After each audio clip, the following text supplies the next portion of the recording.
Hola amigos, ¿cómo están? Bienvenidos a La Voz del 21. Mi nombre es Mayra Calderón y en estos momentos estamos acompañados del abogado de Kenji Fujimori, quien hace unos días le dictaron 4 años y 6 meses de parte del Poder Judicial una prisión efectiva, pero que esta todavía no corre porque por su buena conducta van a esperar todavía los resultados en segunda instancia.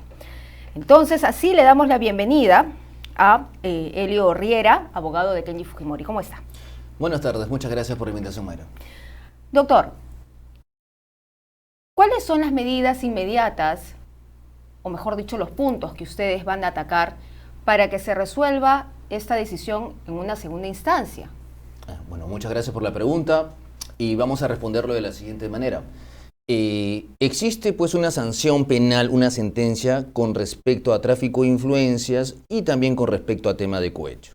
Lo que tenemos que tener claro es que para el tema de cohecho, la Sala Especial de la Corte Suprema determinó que no existe vinculación, no existe medio corruptor, no se puede sostener una imputación o no se puede sentenciar por cohecho. Bajo esa misma línea, si no existe un medio corruptor, un medio probatorio idóneo, vamos a sostener que se aplique lo mismo con respecto al tema de tráfico de influencias, porque en efecto no se ha logrado demostrar a nivel de juzgamiento una vinculación directa con el señor Kenji Fujimori. Digamos, si en segunda instancia la sala se ratifica en los 4 años y 6 meses, ¿Kenji Fujimori se va a allanar o va a recurrir a instancias internacionales? No me veo en ese supuesto porque estoy convencido de que con mayor detenimiento y siempre muy respetuosos del marco de la legalidad, pues la Corte Suprema va a tener que revocar o en su defecto declarar nulo todo este proceso. ¿Y por qué? El tema es muy claro. Se ha logrado determinar que no existió cadena de custodia. Los Mamani-videos como tal fueron entregados mucho después del anuncio por el cual fue publicado en su momento por el señor Mamani. Pudo haber sido manejado. No hay cadena de custodia, punto número 1. Y punto número 2, el señor Mamani falleció y al fallecer no se permitió realizar el derecho de contradicción. No es culpa de la defensa, hay que tener claro ese tema, que Fiscalía en su momento no haya actuado como prueba anticipada, es decir, valorar el testimonio del señor Mamani. No debió de continuarse el proceso. Es muy probable que sin perjuicio de que logremos viabilizar que se revoque este pronunciamiento, se declare nulo y también vuelva a iniciar a fojaceros, otra alternativa, ¿no? ¿Cuáles son las imputaciones exactas contra Kenji Fujimori, teniendo en cuenta que en ese tiempo, cuando se expuso la bancada fujimorista, los Mamani-videos, se vio una evidente compra de votos? Bueno, la pregunta es muy interesante y me permite desarrollar lo siguiente. La sentencia como tal no ha desarrollado nada vinculado al tema de la presunta ilegalidad en la compra de votos. Lo que ha desarrollado la sentencia es la comisión de un presunto delito con respecto a tráfico de influencias. Pero lo que se ha analizado acá es lo referido a una entrega, concertación de obras. No se está hablando acá con respecto a la sentencia una compra de votos, tampoco del indulto presidencial. Lo que se está sosteniendo acá, o la Corte Suprema, esta Sala Especial de la Corte Suprema, es que existiría de manera tal vez preliminar un alcance con respecto al tráfico de influencias. Es decir, yo llego y menciono, hago referencia a que tengo influencias para que se pueda hacer algo incorrecto. La pregunta es la siguiente: ¿qué se hizo de forma incorrecta? ¿Qué obra? ¿Alguna hidroeléctrica? ¿Algún puente? ¿Algo por el estilo? Nada. Entonces, en la medida que no hay una consecuencia jurídica, no hay un tráfico de influencias, una consecuencia que pueda determinar la ilegalidad de una obra, pues no corresponde pues una sanción de tipo penal. Claro, pero digamos, el fallo que le iban a dar a Kenji Fujimori, ya en una segunda instancia, iba a ser de suma importancia porque en esos momentos tenemos un escenario donde los niños, por ejemplo, en el Congreso, la tesis de la Fiscalía es que ayudaban al presidente de la República a cambio de obras. Entonces, hay una, digamos, una similitud de cómo se procedió. Definitivamente son casos que podrían ser comparados, pero aterrizando en el caso en concreto, podemos evidenciar que por un lado sí se hace pues identificación de obras, circunstancias concretas, pero en el caso del señor Kenji, ¿qué es lo que se dijo en el audio? ¿Qué deseas? ¿Obras? ¿O en algún momento el señor Kenji Fujimori le indicó al señor Mamani: te voy a entregar tal obra, voy a generar tal influencia con tal persona para poder canalizarla, te voy a entregar tal presupuesto? No, lo que no se dice y hay que tener claro es que el señor Kenji Fujimori es sentenciado utilizando dos reuniones, la del 15 y la del día 20, pero en concreto el señor Kenji Fujimori no participó en la del día 20. En suma, se ha utilizado de manera indebida, se ha acumulado, es decir, las pruebas en este proceso para atribuir una responsabilidad penal, que evidentemente no corresponde.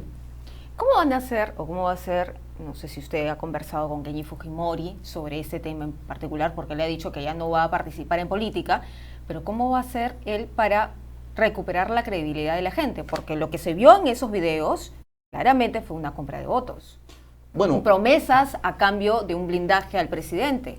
es muy importante la pregunta, pero yo me remito finalmente, bueno, el tema político, cada actor es importante para hablar. Yo soy abogado como tal, y la sentencia no hace referencia a alguna ilegalidad con respecto a la compra de votos. Por lo tanto, el señor Kenji Fujimori, para la justicia peruana, hay que tenerlo claro, es inocente. Y con respecto a ese tema, y además, muy importante, con respecto a la credibilidad, yo puedo dar fe, porque hemos venido trabajando con el señor Kenji, la señora Keiko, la señora Sachi, el señor Giro, con mucho empuje, todos los mecanismos legales para liberar al señor expresidente de la República, que el señor Kenji Fujimori tiene la confianza y el cariño de la gente. Yo he podido percibir eso. Entonces, el tema de la credibilidad es un tema muy subjetivo que tendría que verse en el caso en concreto, ¿no? ¿Cómo él ha tomado esa situación, Kenji Fujimori? Con mucha tranquilidad, muy respetuoso del marco legal. Este día 25 vamos a acudir a la lectura de sentencia, que en realidad va a ser bien extensa, muy extensa en realidad, y siempre bajo el marco de la legalidad. Interpondremos los recursos impugnatorios necesarios para poder revocar esto y estamos confiados en que lo vamos a lograr. ¿Cuándo se estaría dando ya el resultado de la segunda instancia? Probablemente, de acuerdo a los calendarios procesales, debería ser en abril del próximo año, marzo, abril del próximo año, más o menos por la carga procesal que tiene el Poder Judicial, ¿no? En esos momentos, ¿qué tipo de restricciones tiene Kenji Fujimori? Las mismas vinculadas que se hicieron lectura con respecto a impedimento de salida. El señor Kenji Fujimori ya tiene, por ejemplo, un embargo sobre los bienes. Nunca se opuso, se pudo haber realizado un reexamen judicial, ¿no? Ha sido correcto con respecto al marco de la legalidad y estamos confiados en que se va a revocar.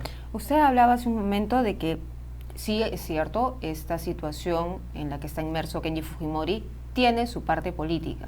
Y él ha dicho claramente que esta fue una treta, una trampa que le tendió Fuerza Popular. ¿Él sigue sosteniendo eso hasta ahora, que fue una venganza de su hermana? Definitivamente, incluso dentro de la lectura de la sala se hizo referencia de que había una connotación política. Es evidente que dentro de los cánones parlamentarios tiene que existir pues controversia, pero al día de hoy lo que tenemos que tener en cuenta es que el señor Kenji Fujimori, tal cual ha dicho, no va a continuar en la política. Él es un empresario, un joven empresario, y lo que está buscando es que se pueda revocar esto, y estamos seguros que se va a hacer.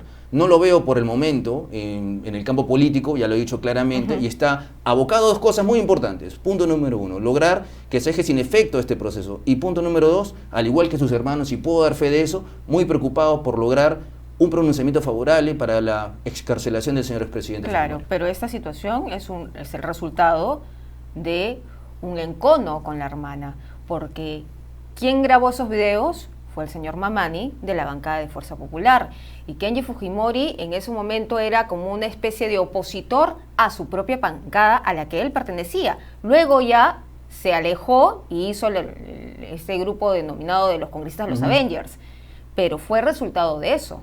¿Él lo ve así? ¿Lo sigue viviendo así? Yo lo que he podido escuchar con respecto a ese tema es que los hermanos se encuentran muy reconciliados y en realidad buscando un camino finalmente que busque un objetivo común, que es el bienestar de su papá.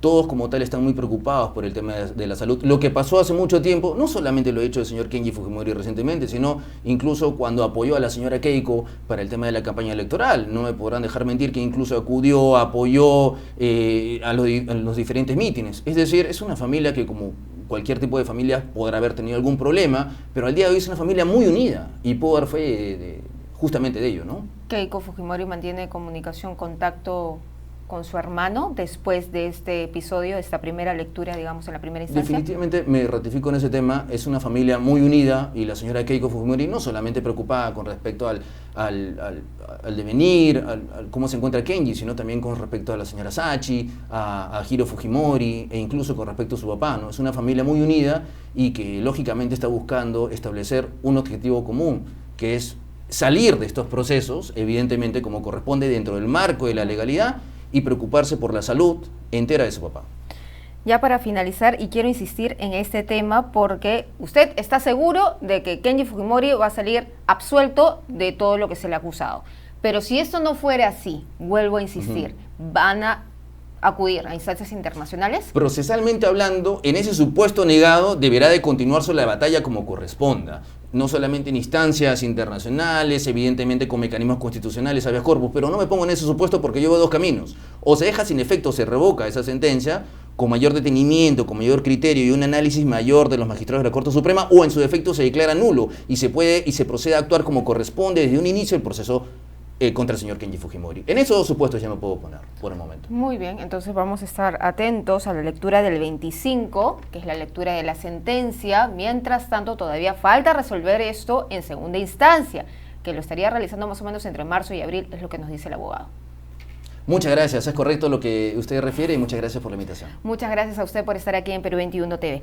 Bien amigos, hasta aquí llegamos con la información, nosotros regresamos más adelante.